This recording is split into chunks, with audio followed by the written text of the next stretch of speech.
মিথ্যা কথা মানে বলা হয়েছে, যেটা আমি হয়তো কিছু বলতে পারিনি, হয়তো বলবো। কিন্তু একটা কথা বলি, ক্ষমতার যে অপব্যবহার হয় সেটা আজকে আমাদের দ্বারা প্রমাণিত, এবং আমি আইনকে শ্রদ্ধা করি বলে আমি কিন্তু আজকে এখানে এসেছি। এবং সেকেন্ডলি হচ্ছে, এর আগে আমি কিছুই বলিনি বিকজ আমি আইনকে শ্রদ্ধা করেছি যে না, আইন যখন আমাকে সমঝারি দিয়েছে আমি এসেছি। কিন্তু ওখানে অনেকগুলি মিথ্যা কথা প্রদান করা হয়েছে। ডেফিনেটলি টুডে টুমরো এগুলো আসবে, এগুলো সবার সামনে আসবে। বাট আমি আমার জায়গায়, যেটা আমার উপরে আমার 15 বছর ক্যারিয়ারে বলা হয়েছে, যে আমি 15 বছর ক্যারিয়ারে আমি 27,000 টাকার শাড়ি আত্মসাৎ করেছি বা প্রতারণা করেছি, ডেফিনেটলি আই ডিডন্ট ডু, মানে আমি এরকম কিছুই করিনি, আমার এরকম কিছুই করা হয়নি।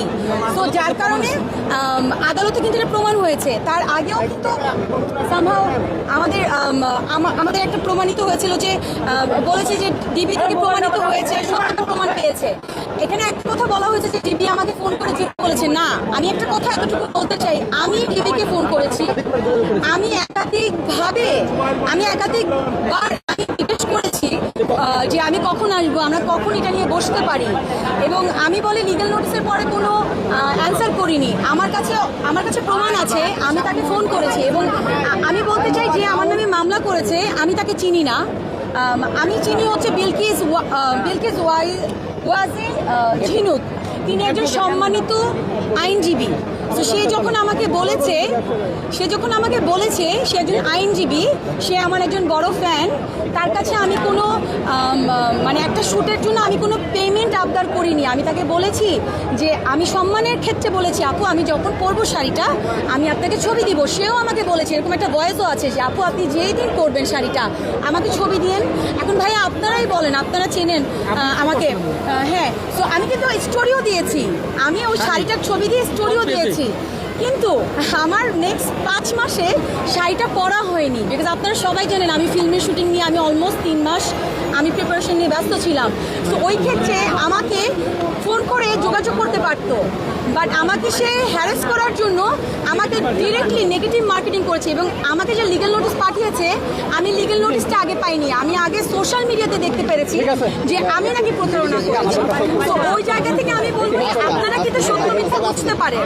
তো আমি আশা করছি অ্যান্ড আই হোপ যে আপনারা সঠিক তথ্যটা তুলে ধরবেন, বিকজ টুডে টুমরো সত্য কখনো চাপা থাকে না। ডেফিনেটলি আদালত আমাকে ন্যায় বিচার দিয়েছে, এবং সামনে আদালতের প্রতি ডেফিনেটলি আমি অনেক কৃতজ্ঞ। অ্যান্ড আদালতকে আমি সম্মান করি বলে আমি এখানে এসেছি বলে। অ্যান্ড আই হোপ সামনেও আমি ন্যায় বিচার পাবো, সবাই ন্যায় বিচার পাবে, কোনো ভেদাভেদ নেই। Thank you so much. এই বিষয়টার মাধ্যমে আপনার সম্মানহানি হচ্ছে এবং আমার অনেক সম্মানহানি হয়েছে। আমি একটা কথা বলতে চাই, আজকে যিনি আমার নামে এই কাজটা করেছে আমাকে হ্যারাস করার জন্য, তিনি একজন নারী।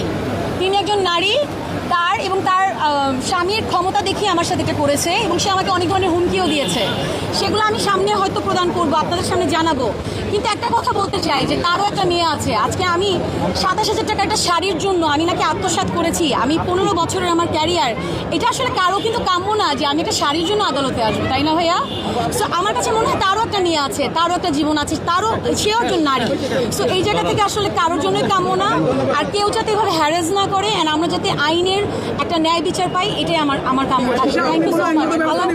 আজকে আদালতের সমন পেয়ে আমরা সম্মান দেখি আদালতের প্রতি, স্বেচ্ছায় আত্মসমর্পণ জামিনের প্রার্থনা করছি।